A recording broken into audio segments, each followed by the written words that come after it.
Hi everyone, my name is Christina Cook. It's June 23rd.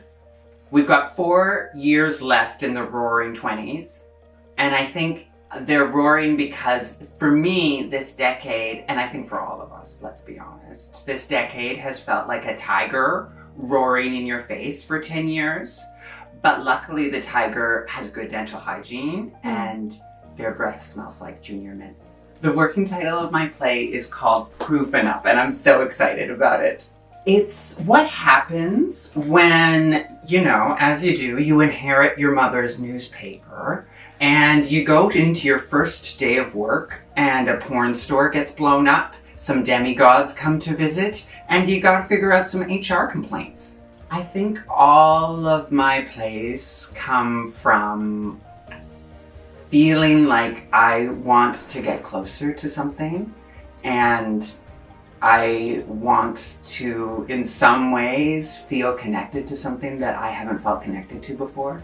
And I think this particular play, Proof Enough, came from the idea that I wanted to be closer to trans history and to reclaim parts of trans history and also celebrate those parts of trans history that I feel like I wasn't taught when I was younger and didn't take center stage as much as I would have hoped or wished they could in my education.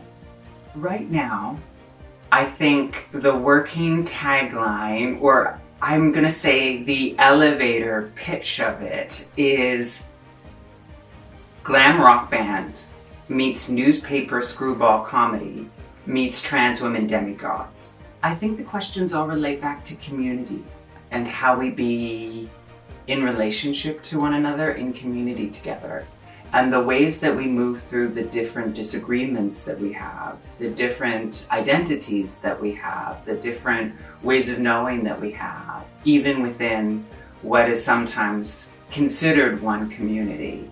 And of course, all our communities are umbrella communities. They have many different identities within them. So one of the things that I'm really curious about is how we as trans and queer folks talk to each other about our values, about our ways of knowing, and really hear each other and really listen. And I've set the play in the 1970s because I think it's an interesting time in trans history. And it also reflects back to me the different period that we're in today, the ways that things feel like the bottom is kind of falling out. I think there was a similar sentiment in the 1970s. And those echoes across time, I think, are really important because it makes me, anyways, feel less lonely. I love to write when I'm too busy to write. And I love to write in transit when I'm traveling places. I love to write by hand. If I'm in a jam, I'll write in the notes app on my phone. But if I can find myself on a bus somewhere, I do my best writing on Vancouver public transit. I love it. I love it, I love it, I love it. It should be my writing office. I should probably be paying them rent. One of the things that I find challenging is how much to lean into politics and how much of a place I want politics to have in this script. I find that there's much that I want to talk about in terms of the current politics and how trans people are portrayed and treated and storyized in the media and pop culture. I want to fight against that just by creating a different narrative, different options for storytelling. But I also am wrestling with myself about how explicitly I acknowledge all of that noise that's happening outside in the world, because I know it's something that we're all aware of. So I wrestle with, if it's something we're all aware of, how much I need to put it on stage.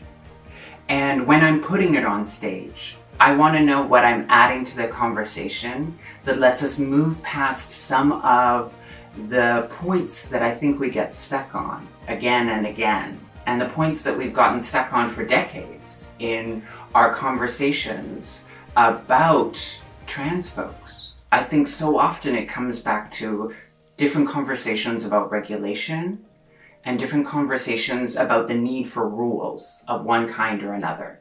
And I'm tired of those kinds of conversations. I love writing because it's like falling in love. And I really feel that with my characters right now. I think about them all the time. I carry them with me. They're, it's at that stage in the relationship where if they were people in the world, I'd want to be texting them all the time and sending them thoughts about my day and hearing from them, hearing their messages. So I find that so exciting to be in that part of the writing process. So we're coming up on the end of the first year, the beginning of the second, knowing that this is a 3-year program. There's something so powerful in knowing that people are walking beside me as I create this piece over that length of time, because so much of what we do in theater is so structured and so short in terms of a workshop or a rehearsal process or some kind of dramaturgical feedback session, a one-off. But to have this possibility of it spread over time is beautiful. Future Christina, please eat more protein, because that's an important part of the creative process. Just write. Keep on writing. What's lingering on the other side of the door for me is always the unknown and the playful unknown and the chaos of the unknown, which I hope I embrace in my creative process.